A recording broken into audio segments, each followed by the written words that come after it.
નમસ્કાર વિદ્યાર્થી મિત્રો, અગાઉના લેક્ચરમાં આપણે રાસાયણિક સંતુલનના બે પ્રકારો ભણ્યા. એક હતા આપણે સમાંગ સંતુલન અને બીજું હતું વિસમાંગ સંતુલન.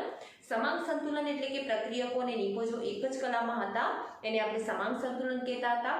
પછી વિસમાંગ સંતુલનમાં જો પ્રક્રિયકો અને નિપજો જુદી જુદી અવસ્થામાં હોય તો તેને આપણે દ્વિસમાંગ સંતુલન કહીએ છીએ.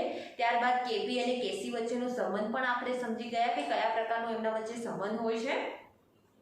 એના પછી આપણે થર્ડ પોઈન્ટ એ પણ સમજ્યા કે ઘણા બધા એવા પ્રક્રિયકો છે જે ઘન અવસ્થામાં હોય અથવા નિપજો ઘન અવસ્થામાં હોય, અને પ્રક્રિયકો અને નિપજો જો પ્રવાહી શુદ્ધ પ્રવાહી અવસ્થામાં પણ હોય અને એ સમયે તેમના જે સંતુલન અચળાંકનું મૂલ્ય છે એ સંતુલન અચળાંકનું મૂલ્ય એટલે કે એમની સાંદ્રતાને આપણે શું કરતા હતા? અચળ ગણતા હતા. એના લીધે સંતુલન અચળાંકમાં એને આપણે અવગણતા હતા, એને ધ્યાનમાં લેતા હતા નહીં. એના પછી આપણે કેટલાક કોયડાના અને કેટલાક સ્વાધ્યાયના એને લગતા કયા પ્રકારના પ્રશ્નો છે એની ચર્ચા કરીએ. તો કોયડામાં પહેલો જ પ્રશ્ન આપણને એમોનિયાની બનાવટનો આપ્યો છે. હવે આપણે સારી રીતે જાણીએ છીએ કે એમોનિયાની બનાવટ એટલે કે નાઇટ્રોજન અને હાઇડ્રોજન વચ્ચે પ્રક્રિયા થઈ અને આપણને એમોનિયા મળતું હોય છે. તો પહેલો જ આપણે લઈએ કોયડો 7.1.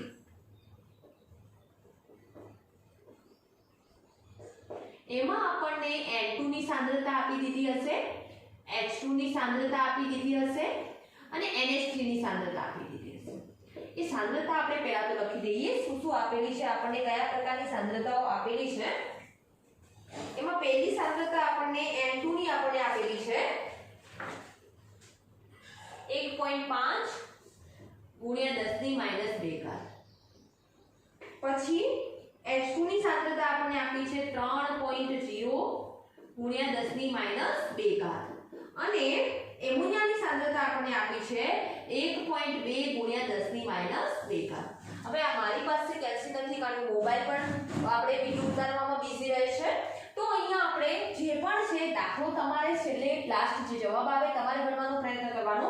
અહીંયા હું બેઝિક કઈ રીતે દાખલો ગણાય છે એની ચર્ચા કરું છું. તો હવે આપણે એનો કેસી શોધવો છે. શું શોધવાનું છે? કેસી નું મૂલ્ય શોધવું છે. તો હવે આપણને પહેલા તો કેસી શોધવા માટે પ્રક્રિયક કોણ છે, નિપજ કોણ છે, કેટલા મોલ પ્રક્રિયક છે, કેટલા મોલ નિપજ છે એની માહિતી હોવી જોઈએ. તો આપણે સારી રીતે જાણીએ છીએ કે નાઇટ્રોજન અને હાઇડ્રોજન વચ્ચે પ્રક્રિયા થઈને એમોનિયા બને છે. પણ 1 મોલ નાઇટ્રોજન ત્યારે 3 મોલ હાઇડ્રોજન સાથે પ્રક્રિયા કરે છે એ સમયે આપણને 2 મોલ એમોનિયા મળે છે. તો એના ઉપરથી આપણે કેસી નું સૂત્ર લખવું હોય તો શું લખાય? નિપજોની સાંદ્રતા તેમના તત્વયુગ્મિતીય ગુણાંકોને ઘાતાંક સ્વરૂપે લઈ લો અપોન પ્રક્રિયકોની સાંદ્રતા અને તેમના તત્વયુગ્મિતીય ગુણાંકોને ઘાતાંક સ્વરૂપે લો. ઈઝી છે.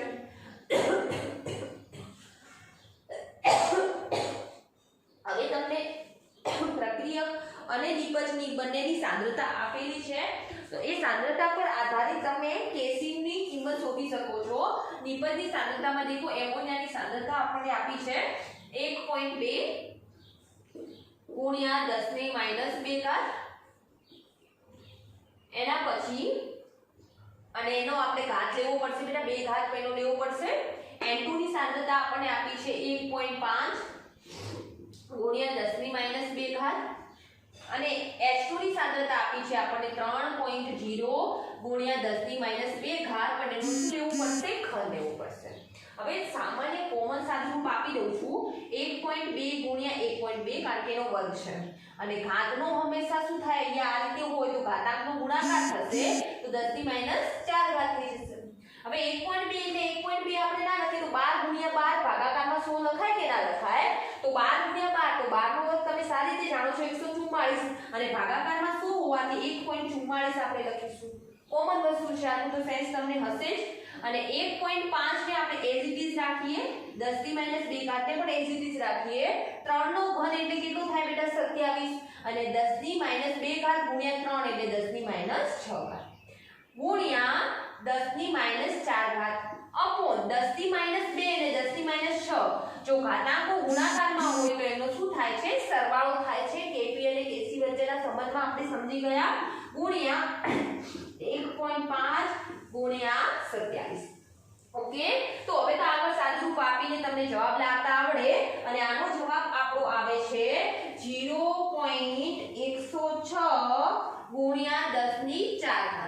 હવે મેઈન તો આપણો એ છે કે એકમ શું આવે. દેખો એકમમાં વિચારો બેટા અહીંયા કે અહીંયા એમોનિયાનો વર્ગ એટલે કે એની સાંદ્રતાનો વર્ગ m નો વર્ગ થયો બેટા. અહીંયા આની સાંદ્રતા એટલે m એટલે શું છે મોલર એકમ છે બેટા મોલારિટીનો અને અહીંયા સાંદ્રતાનો ઘન છે એટલે m નો ઘન થયો. હવે m ગુણ્યા m નો ઘન એટલે m ની 4 ઘાત થઈ. ઉપર છે m ની 2 ઘાત. હવે 4 ઘાત ને ઉપર લાવો તો પ્લસ હોય તો માઈનસ થાય તો m ની -2 ઘાત થશે. ઓકે એકમમાં આશા રાખું છું તમને ખબર પડી છે. નિયમ પ્રમાણે આપણે ગાણિતિક નિયમ છે કે કોઈ પણ સંખ્યા લખો એના એક આંકડા પછી દશાંશ ચિહ્ન મૂકો. તો નિયમ પ્રમાણે જો એક આંકડા પછી દશાંશ ચિહ્ન મૂકવા જઈએ તો 1.0 થશે.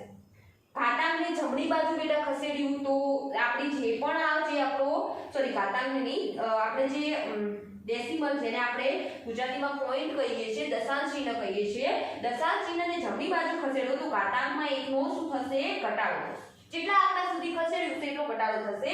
અહીંયા આપણે એક આંકડા સુધી ખસેડ્યું એટલે એકનો ઘટાડો થયો અને એકમ આવ્યો મોલર -2 ઘાત. ઓકે તો આટલા સુધી ક્લિયર થઈ ગયું છે. પહેલો દાખલો સાવ ઈઝી હતો. બીજો દાખલો પણ કેસી શોધવા માટેનો છે પણ એમાં આપણને કોના વચ્ચે પ્રક્રિયા કરી છે. હવે કોયડો આપણે 7.2 લઈએ છીએ. દેખો N2 અને O2 વચ્ચે પ્રક્રિયા થઈ 2NO બને છે અને એમાં એમનો Kc શોધવાનું આપણને કહ્યું છે. તો Kc નું સૂત્ર લખતા આવડે છે બેટા આપણને NO નો વર્ગ અપોન N2 ની સાંદ્રતા અને O2 ની સાંદ્રતા. જ્યાં N2 ની સાંદ્રતા આપણને આપી છે O2 ની સાંદ્રતા પણ આપી છે અને NO ની સાંદ્રતા પણ આપી છે. એ કેટલી આપી છે આપણે જોઈ લઈએ અને એના પ્રમાણે આપણે દાખલો ગણીએ. તો આપણને કોયડો 7.2 માં N2 ની સાંદ્રતા આપણને આપી દીધી છે 3.0 ગુણ્યા 10 ની -3 ઘાત. O2 ની સાંદ્રતા આપી છે 4.2 ગુણ્યા 10 ની -3 ઘાત મોલર એકમમાં આવશે બેટા સાંદ્રતા. ત્યારબાદ આપણને આપી છે NO ની સાંદ્રતા આપી છે આપણને 2.8 ગુણ્યા 10 ની -3 ઘાત મોલર. બસ આપણી પાસે સૂત્ર છે.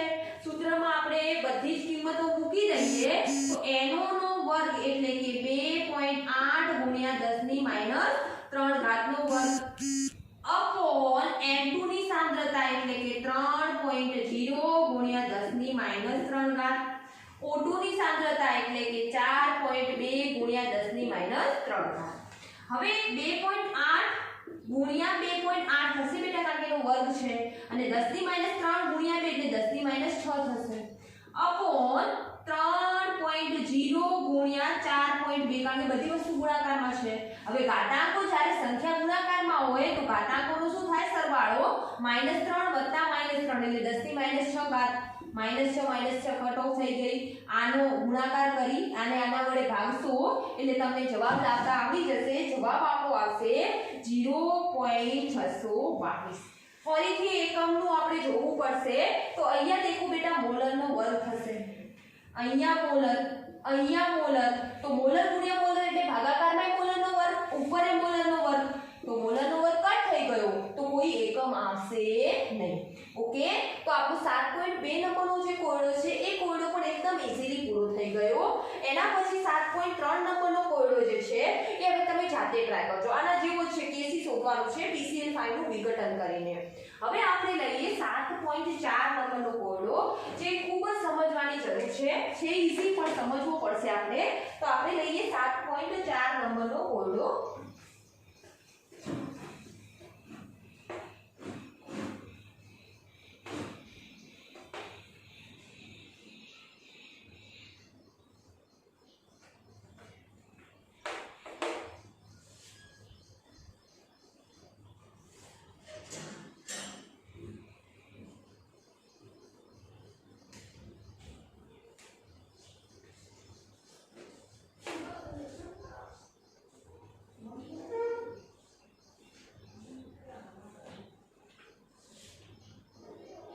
કોયડો 7.4 કોયડા 7.4 મુજબ આપણે હવે સમજીએ તો એમાં આપણે જોઈશું કે આપણને શું આપેલું છે. કોઈ પ્રક્રિયા આપેલી હશે એ પ્રક્રિયાની આધારિત નિપજો કઈ રીતે મળે છે, શરૂઆતની સ્થિતિમાં શું હોય છે અને સંતુલન સ્થિતિ આપણને શું જોવા મળશે એની ચર્ચા કરીએ. તો આપણા પ્રક્રિયક છે CO H2O gives CO2 1 second.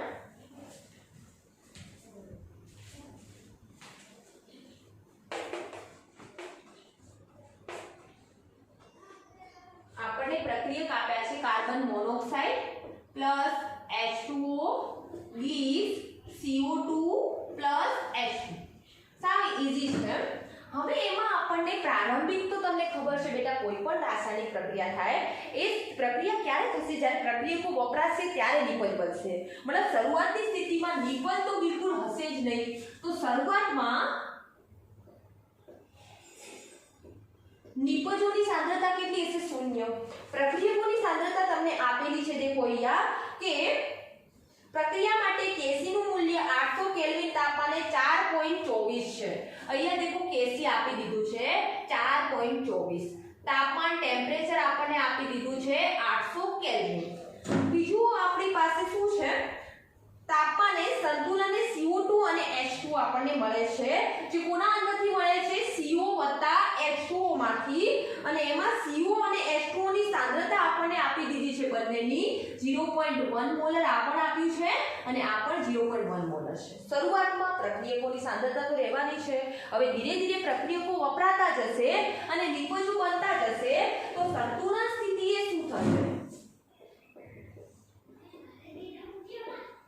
સંતુલન સ્થિતિએ આપણને કઈ પ્રકારની પરિસ્થિતિ જોવા મળશે? પ્રક્રિયકો વપરાતા જશે અને નિપજો મળશે. ધારો કે નિપજ તરીકે મને CO2 ની સાંદ્રતા x મોલર મળે છે અને H2 ની સાંદ્રતા પણ x મોલર મળે છે ત્યારે પ્રક્રિયકો વપરાય તો હશે ને બેટા. તો 1 મોલે આપણે x ધાર્યું છે તો આપણને ખબર છે કે અહીંયા CO ના પણ કેટલા મોલ વપરાય છે? 1. તો આટલો x મોલ જથ્થો CO નો શું થઈ ગયો છે? વપરાઈ ગયો છે. કારણ કે પ્રક્રિયકમાંથી નિપજ બનશે તો જ નિપજમાંથી પ્રક્રિયક બનશે ને, તો જ સંતુલન તપાસે. મતલબ x મોલ એનો વપરાઈ ગયો. હવે H2O ના પણ આપણને 0.1 મોલર આપ્યા હતા પણ પ્રક્રિયા કરે છે તો વપરાય છે તો કેટલા મોલ વપરાશે બેટા? x મોલ જેટલા વપરાઈ જશે ત્યારે તમને x મોલ નિપજ મળશે, બાકી મળશે નહીં. આશા રાખું છું કે ખબર પડી ગઈ છે. 1 મોલને આપણે x ધારેલ છે. ઓકે. હવે આપણી પાસે Kc છે. Kc નું સૂત્ર એટલે નિપજોની સાંદ્રતા અપોન પ્રક્રિયકોની સાંદ્રતા. ચલો નિપજોની સાંદ્રતા એટલે કે CO2 ની સાંદ્રતાને આપણે શું ધારી છે સંતુલન સ્થિતિએ બેટા? Kc એટલે સંતુલન અચળાંક થયો એટલે આપણે આ સંતુલન વાળો જ પોઈન્ટ જોવાનો. ઓકે.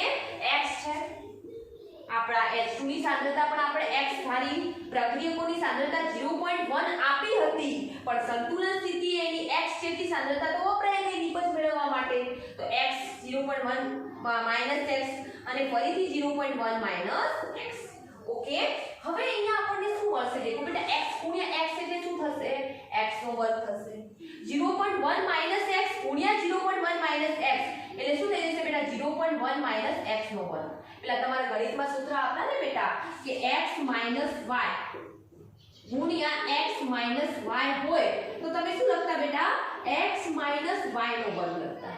અને એના પછી આ સૂત્ર ઉપરથી તમે સાદુરૂપ આપતા તો તમે શું લખતા? x નો વર્ગ -2xy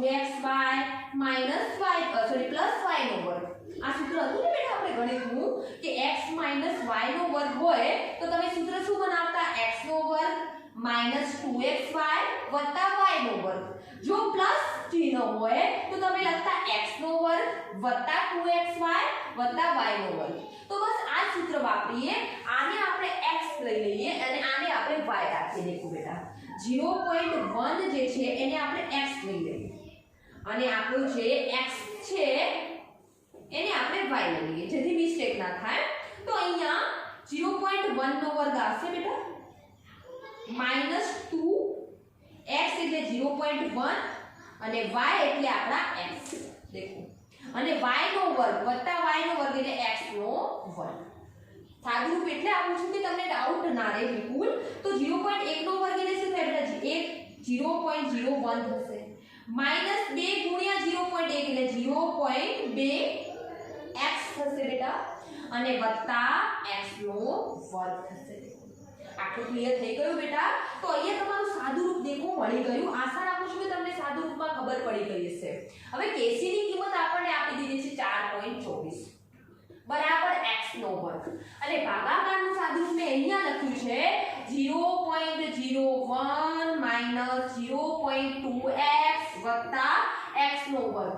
પણ તમને ગણિતમાં નિયમ ખબર છે કે દ્વિઘાત સમીકરણ હોય તો પહેલા આપણે વધુ પદ વાળું જે પણ પદાવલી છે ને પહેલા લખવાની હોય, એટલે વધુ ઘાતાંક વાળી પદાવલીને પહેલા લખીએ તો શું આવશે? દેખો બેટા x નો વર્ગ પહેલા આવશે, પછી x વાળું પદ લખવાનું એટલે કે 0.2x આવશે અને 0.01 ના આગળ કોઈ ચિહ્ન નથી મતલબ પ્લસ છે, આ ભૂલ ના થવી જોઈએ બેટા, એટલે કે પ્લસ 0.01।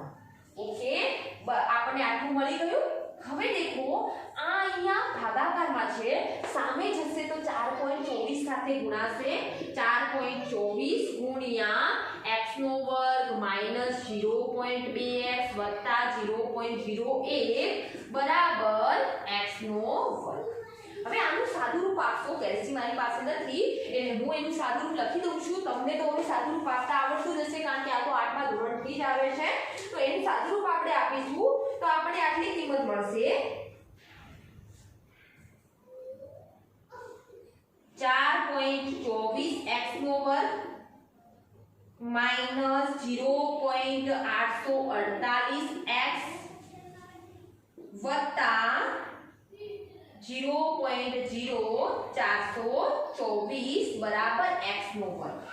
હવે તમને એ પણ ગણિતના નિયમ ખબર છે કે બરાબર x નો વર્ગ આ બાજુ લઈ જઈએ તો બરાબરની સામે હવે શું રહેશે? કારણ કે x ના વર્ગ સાથે પ્લસમાં શું હશે બેટા? 0 હશે। આ બાજુ લાવું તો બરાબરની સામે આપણું રહેશે 0। તો અહીંયા દેખો બેટા 4.24x ના વર્ગ તો હતા, અહીંયા x નો વર્ગ પ્લસમાં છે તો આ બાજુ આવશે તો માઈનસ x નો વર્ગ થશે, માઈનસ 0.848x વત્તા 0.0424। પછી આગળનું સ્વરૂપ તો જે પણ છે એ આપણે લખીશું બરાબર। અહીંયા શું રહી જશે? હવે આપણો 0 રહી જશે। હવે અહીંયા દેખો બેટા 4.24x ના વર્ગમાંથી એક x નો વર્ગ નીકળી જાય તો કેટલો વધવાનો છે? 3.24x નો વર્ગ માઈનસ 0.848x વત્તા 0.0424 બરાબર 0। હવે તમને ખબર છે કે આ સમીકરણ તમારું કેવું છે બેટા? દ્વિઘાત સમીકરણ છે। હવે દ્વિઘાત સમીકરણમાં જે તમારા ચલ છે એના આગળના સહગુણકોને આપણે a b c નામ આપી દઈએ। જેમ કે તમારો x ને ચલ છે એના આગળનો સહગુણક 3.24 લઈ લઈએ બેટા અને એને એ આપી દીધું નામ। દેખો બેટા b બરાબર શું છે? 0.848 પણ આગળનું ચિહ્ન જોવાનું માઈનસ છે, આ માઈનસ ચિહ્ન ભૂલથી પણ ભૂલવાનું નહીં, વત્તા 0.0424 બરાબર 0। Sorry my mistake. c બરાબર આપણે શું મળશે બેટા? c બરાબર આપણને મળશે 0.0424 અને એના ઉપરથી દ્વિઘાત સમીકરણનું આપણે x ની કિંમત નક્કી કરવા માટે એક સૂત્ર છે x બરાબર plus or minus b under route plus or minus under route b square minus આપણું સૂત્ર છે b square minus 4ac upon 2a। આ સૂત્ર વાપરીને તમે x ની કિંમત શોધી શકો છો। કઈ રીતે? દેખો બેટા માઈનસ b, હવે માઈનસ b એટલે માઈનસ b બરાબર તમારી પાસે છે -848। તમે તો આવા ઘણા દાખલા કર્યા છે। ઓકે, અંડર રૂટમાં પ્લસ ઓર માઈનસ કરીને અંડર રૂટમાં b નો વર્ગ એટલે કે 0.848 નો વર્ગ વત્તા 4ac એટલે કે વત્તા 4 a બરાબર આપણી પાસે છે 3.24 અને c બરાબર આપણી પાસે છે 0.0424 अपॉन 2a એટલે 2 ગુણ્યા 3.24। હવે આનું સાદુરૂપ આપશો એટલે તમારો જવાબ આવશે 0.848 કારણ કે આ માઈનસ માઈનસ શું થઈ જશે? હવે પ્લસ થઈ જશે, પ્લસ ઓર માઈનસ આનું સાદુરૂપ આપતા તમારો જવાબ આવી જશે 0.4118 આટલા ભાગનું સમીકરણ બેટા. ઓકે, તમને ખબર ના પડે તો પ્લીઝ મને કહેજો, આવતીકાલે આપણે અલગથી દાખલો પર્સનલી આપણે સમજાવીશું. એના પછી આનો ગુણાકાર કરશો 3.24 ગુણ્યા 2, તો એના માટે કેલ્સીની પણ જરૂર નથી. દેખો 4 દુ 8, 2 દુ 4, 0.48 અને 3 દુ 6, 6.48. હવે આનું સાદુરૂપ આપતા જો પ્લસ લઈએ તો પ્લસ લેતા શું જવાબ આવે છે અને માઈનસ લેતા શું જવાબ આવે છે. मतलब કે 0.848 પ્લસ 0.4118 ભાગાકારમાં 6.48. જો પ્લસ લઈએ તો x શું મળે છે અને 0.848 માઈનસ 0.4118 ભાગાકારમાં 6.48 બરાબર આપણે x લઈએ તો શું જવાબ આવે છે. તો આનો સરવાળો ભાગાકારમાં 6.48 કરીએ ત્યારે આપણો જવાબ આવે છે 0.194. એટલે કે એપ્રોક્સિમેટલી કેટલો થાય 0.2 થઈ જાય. દેખો બેટા, સામાન્ય વસ્તુ છે. અને આનો આપણે જ્યારે સાદુરૂપ આપીએ છીએ ત્યારે આપણો જવાબ આવે છે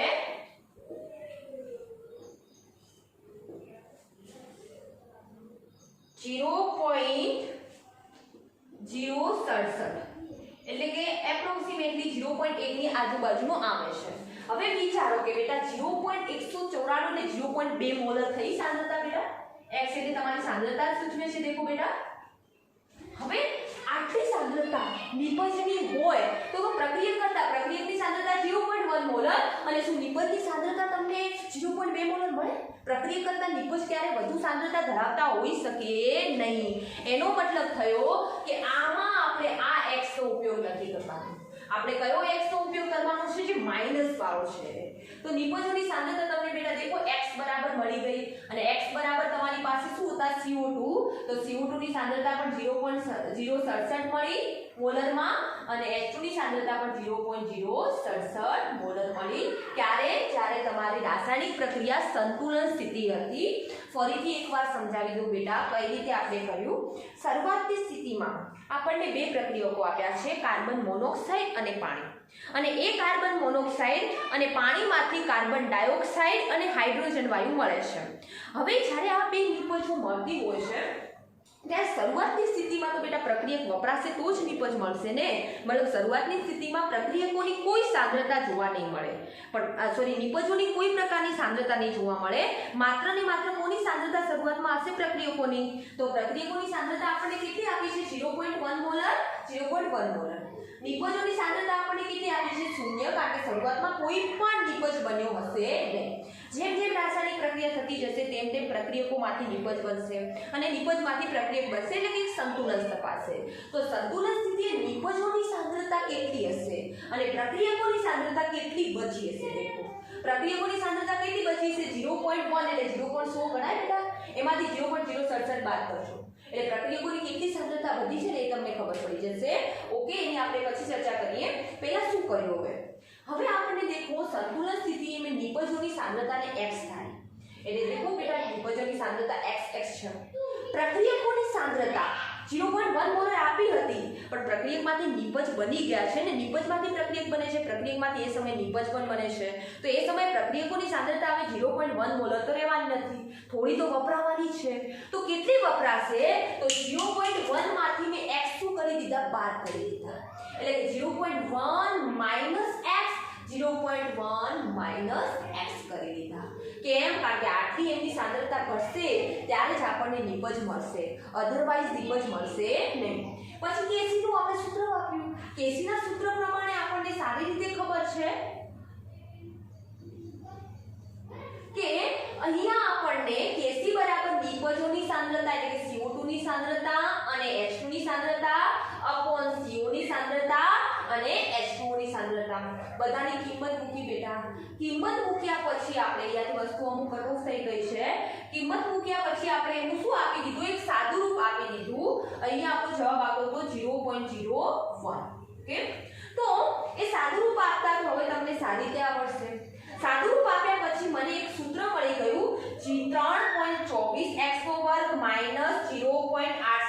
48x વત્તા 0.0424 બરાબર 0 મળે છે।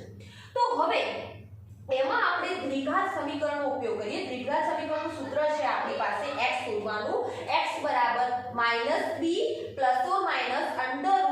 √b² + 4ac upon 2a b² sorry -4ac/2a।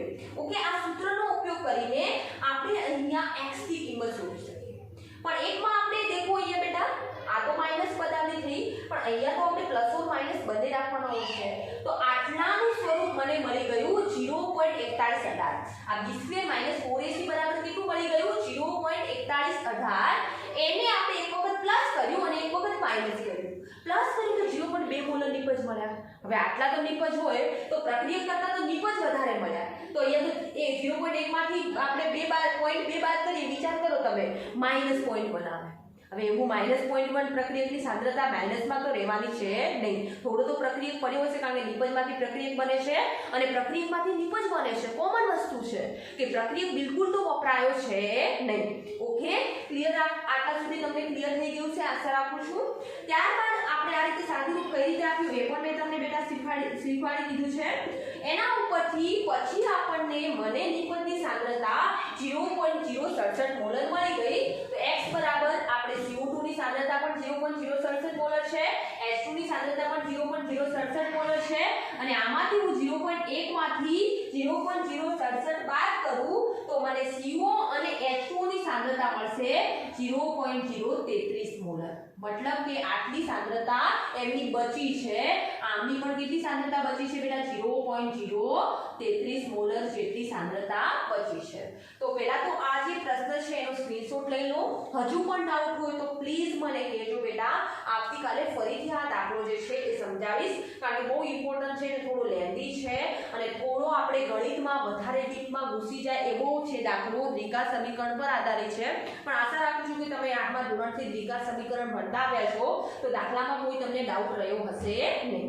Okay, એના પછી હવે આપણે કોયડો 7.5 લઈએ, પણ પહેલા આનો તમે સ્ક્રીનશોટ લઈ લો। ચલો, આશા રાખું છું કે તમે સ્ક્રીનશોટ લઈ લીધો હશે। હવે આપણે કોયડો 7.5 લઈએ, જે આપણા NaCl ની બનાવટનું સમીકરણ છે, જેને નાઇટ્રિક ક્લોરાઇડ તરીકે પણ ઓળખવામાં આવે છે।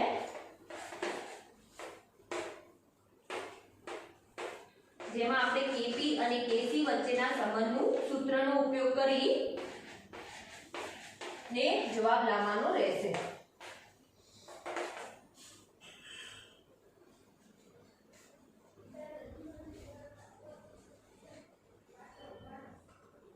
તો આપણે કોયડો 7.2 લઈએ। NaCl જે છે કોયડો 7.5। NaCl નું વિઘટન કરતા આપણને બે પ્રકારની નિપજ મળે છે। 2 મોલ નાઇટ્રોજન મોનોક્સાઇડ મળી જાય છે અને 1 મોલ ક્લોરીન વાયુ મળે છે। હવે NaCl પણ આપણો ગેસિયસ સ્ટેટમાં છે। અવસ્થા Kp નક્કી કરવું હોય, દબાણ નક્કી કરવું હોય, દબાણને લગતું સંતુલન અચળાંક નક્કી કરવું હોય તો અવસ્થા ખૂબ મહત્વની છે। NO જે છે એ પણ આપણો ગેસિયસ સ્ટેટમાં છે, Cl2 પણ આપણો ગેસિયસ સ્ટેટમાં છે। ચલો, અહીંયા આપણે તાપમાન પછી R ની કિંમત એ પણ મહત્વની છે। તો તાપમાન T બરાબર આપણને આપી દીધું છે 1069 કેલ્વિન। પછી આપણને Kc ની કિંમત પણ આપી દીધી છે। Kc બરાબર છે 3.75 ગુણ્યા 10⁻6 અને Kp શોધવાનું આપણને કહ્યું છે। હવે અહીંયા R ની કિંમત કેટલી લેવી? તો R ની કિંમત તમારે 0.083 લેવાની। આપણે R ની કિંમત 8.314 પણ લેતા હોઈએ છીએ, 0.083 પણ લઈએ છીએ। તો અહીંયા તમારે R ની કિંમત 0.083 બાર * litre inverse * kelvin inverse * mall inverse, પાછળ એકમ લખો તો લખો, અહીંયા એકમ નહીં લખો તો પણ એક સમય ચાલશે। તો અહીંયા હવે આપણી પાસે ડેલ્ટા N શોધવાના રહ્યા। डेल्टा Ng એટલે કે વાયુરૂપ નિપજોના મોલ માઈનસ વાયુરૂપ પ્રક્રિયકોના મોલ। તો નિપજના મોલ દેખો બેટા કેટલા છે 2 અને 1 કેટલા થયા 3। પ્રક્રિયકના મોલ કેટલા છે 2 છે, તો 3 માંથી 2 જાય એટલે કેટલા વધે 1 વધે। હવે Kp અને Kc વચ્ચેના સંબંધનું સૂત્ર Kp = Kc *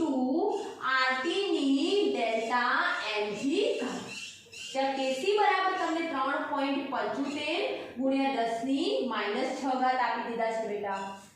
r બરાબર 0.083 લેવાનું છે. t બરાબર પણ તમને આપી દીધું છે કેટલું છે 1069 કેલ્વિન અને એની આખાની 1 ઘાત. હવે 1 ઘાત તો તમે લખવું ના લખવું કોમન છે. તો હવે આનો આપણે ગુણાકાર કરીશું બધી સંખ્યાઓનો એટલે તમારો જવાબ છેલ્લે આવી જશે 0.033. ઓકે, કઈ દાખલો અઘરો નતો, એકદમ ઈઝી દાખલો હતો. આશા રાખું છું કે તમારે આ દાખલો તમને એકદમ ઈઝીલી સમજાઈ ગયો હશે. તો આજે આપણે કોયડા 7.5 સુધી રાખીએ. હવે તમને અહીંયા પણ વિડિયોમાં પણ તમને હોમવર્ક આપી દઉં કે તમારે શું કરવાનું છે. હોમવર્ક તમને લખીને પણ મોકલીશ. કોયડો 7.6 ગણવાનો પ્રયત્ન કરજો. નહીં આવડે તો મને મેસેજ કરજો, હું કોયડો 7.6 તમને ગણાવીશ. ઓકે, ત્યારબાદ હું સ્વાધ્યાયમાં પણ તમને કેટલું હોમવર્ક આપી દઉં છું. સ્વાધ્યાયમાં તમારે દેખો સ્વાધ્યાય 7.4 જે છે, ઓકે 7.2 આ સ્વાધ્યાયનો દાખલો ગણજો. એમાં કેસીની જ કિંમત શોધવાની છે બેટા. દેખો 7.2 સ્વાધ્યાયનો દાખલો. 7.4 માં તમારે કેસીની કિંમત નથી શોધવાની, કેસીનું ખાલી મૂલ્ય સૂત્ર લખવાનું છે. જેમ કે 2NaCl આ રહ્યું બેટા. દેખો આ દાખલો છે 2NaCl ગીસ 2NO અને Cl2 પહેલું જ છે. દેખો તો એમાં તમે કેસી શું લખશો બેટા? કેસીનું સૂત્ર શું આવશે? NO નો વર્ગ Cl2 ની સાંદ્રતા અપોન NaCl ની સાંદ્રતાનો વર્ગ. કારણ કે એના તત્વયુગ્મિતીય ગુણાંકોને ઘાતાંક સ્વરૂપે દર્શાવીશું. તો પહેલો તો દેખો 7.4 નો પ્રશ્ન મેં ક્લિયર પણ કરાવી દીધો. આવા તમારે બીજા 4 દાખલા ગણવાના, મતલબ 4 જે છે સૂત્રો એ બનાવવાના છે. એના પછી 7.5 માં કેપી અને કેસી વચ્ચેનો જે સંબંધ છે એ સંબંધ રજૂ કરવાનો છે. જેમ કે અહીંયા આપણે વાત કરી કે કેપી અને કેસી વચ્ચેનો સંબંધ શું છે? તો કેપી બરાબર કેસી ઇન્ટુ RT ની 1 ઘાત. આ રીતે લખશું ને બેટા, બસ આ રીતે. અને પછી તો કેસી ની કિંમત અહીંયા મૂકી દેવાની. એટલે આ રીતે તમારે જે તમારો સ્વાધ્યાય 7.5 જે છે એને ક્લિયર અપ કરવાનું છે. ત્યારબાદ પુરોગામી પ્રક્રિયાનો કેસી દેખો 7.6 માં આપી દીધો છે. અને 7.6 માં એક્ઝામ્પલ સ્વાધ્યાયનો પુરોગામી પ્રક્રિયાનો કેસી તમને કેટલો આપી દીધો છે બેટા? 6.3 ગુણ્યા 10 ની 14 ઘાત આપી દીધો છે. અને પ્રતિગામી પ્રક્રિયા માટે કેસી શોધવાનું કીધો છે. તો આપણે આગળ સૂત્ર આવી ગયું કે પુરોગામી પ્રક્રિયાનો જે કેસીની કિંમત હોય છે એ કેસીનો વ્યસ્ત એ તમારી પ્રતિગામી પ્રક્રિયાનો કેસી, અથવા તો પ્રતિગામી પ્રક્રિયાનો કેસી એ પુરોગામી પ્રક્રિયાનો વ્યસ્ત છે. મતલબ કે તમારે આ 1/6.3 ગુણ્યા 10 ની 14 ઘાત લેવાનું છે. એટલે તમારો જવાબ આપી જશે. સાદો અને નાનો દાખલો છે, કશું દાખલામાં અઘરું છે નહીં. ઓકે, તો આટલા સુધી તમારે ટ્રાય કરવાનો. બીજા દાખલા આપણે ગણાવીશું. પ્રયત્ન કરજો. કોઈ દાખલો ના આવડે તો કહેજો, તો આપણે એને બોર્ડ ઉપર ગણાવીશું. ઓકે, આજનું અહીંયા લેક્ચર હવે હું પૂરું કરું છું.